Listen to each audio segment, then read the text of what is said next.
Good afternoon. I'm currently in Darfur in Sudan, a long way away, really from anything, about 500 miles south of the capital of Sudan, Khartoum.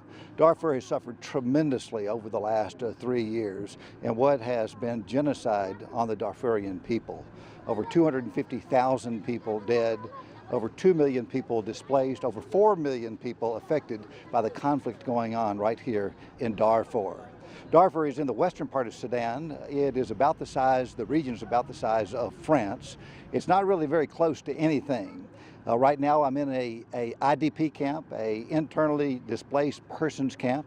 This camp has about 50,000 people in it. They're in tents, they're in mud huts. We're out in the desert. As I've traveled around the camp, people thank the American people. Right now the American people are feeding over 1 million people in the region of Darfur. About 50% of all food aid comes from the taxpayer, the American people. People ask what they can do. And when I go back home, people say, what can I do? And there are really three things. First and foremost is to pray for the Darfurian people. Genocide is ongoing. The United Nations has not yet arrived. I've talked with the government officials here, and they do not understand. They're not presenting an honest picture of what's going on here in Darfur. Prayer, first and foremost. Second, support the American government.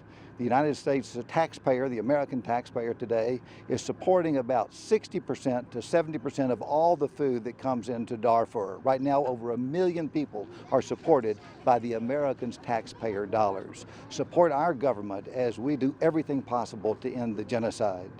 And third, I would say support local organizations, nonprofit organizations. I'm here today with Samaritan's Purse, which right now takes care of a great many of the fundamental needs, whether it is health care, whether it is water, or whether it is food. In your own community, find organizations like Samaritan's Purse that are doing so much to help the people here in Darfur.